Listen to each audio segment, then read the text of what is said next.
Assalamualaikum warahmatullahi wabarakatuh. Perkenalkan, nama saya Lelia Wurian dari SPD, Kepala Sekolah Kober Avicenna yang berlokasi di Bandung.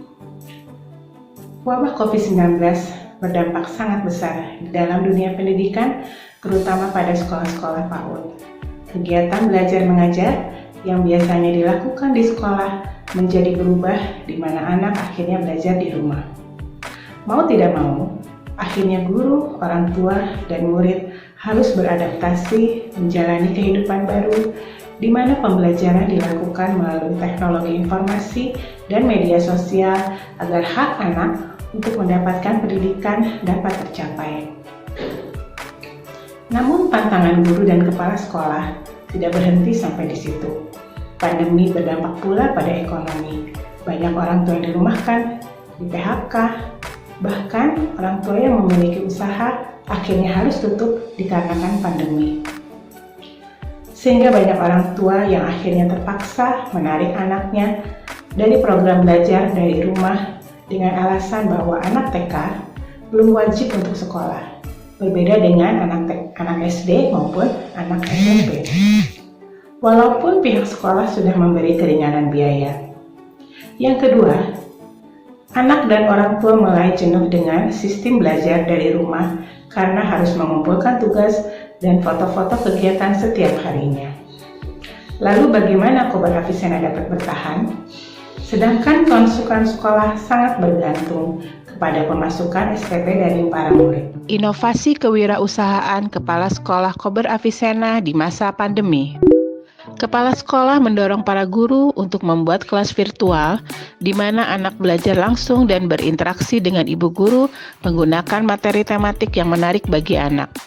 Guru membuat konten-konten sesuai materi, membuat cerita virtual untuk menarik perhatian anak karena pada dasarnya anak belajar secara konkret dengan melihat langsung. Kelas virtual berlangsung hanya 1 jam dengan pendekatan learning by doing dan learning by playing. Ini adalah contoh konten materi pembelajaran yang dibuat guru untuk anak secara virtual. Warahmatullahi wabarakatuh. Hai anak soleh dan soleha, bertemu lagi dengan Bu Wina di hari Kamis ya anak-anak. Nah, siapa yang masih ingat temanya coba? Good. Sekarang temanya masih tentang keluargaku.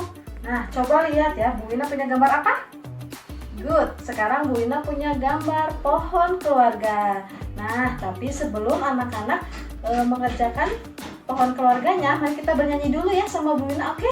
Anak-anak, ini adalah langkah-langkah membuat pohon keluarga. Nah, nanti tuliskan ya nama-nama anggota keluarga di pohon keluarga. Selamat belajar anak-anak yang soleh dan soleha.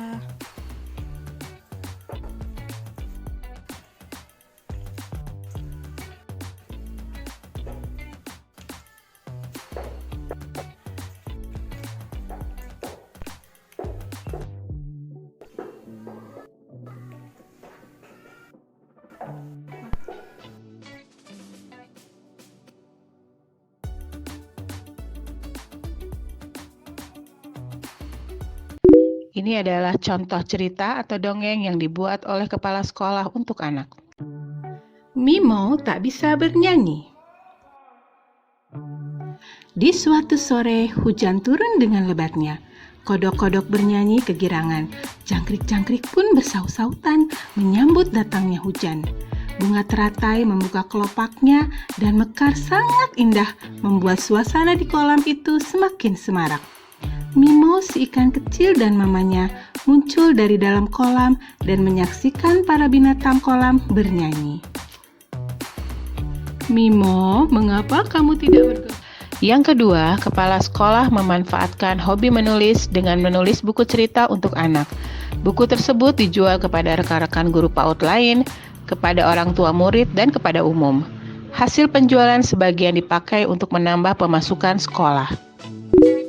Seiring berjalannya waktu, di mana kantor-kantor dan usaha mulai bergerak dan bangkit, dan para ibu yang mulai bekerja sampai berwirausaha membantu ekonomi suami, mendorong kami untuk membuka tempat penitipan anak, menjadi mitra bagi para ibu bekerja untuk mengasuh putra-putrinya selama mereka bekerja.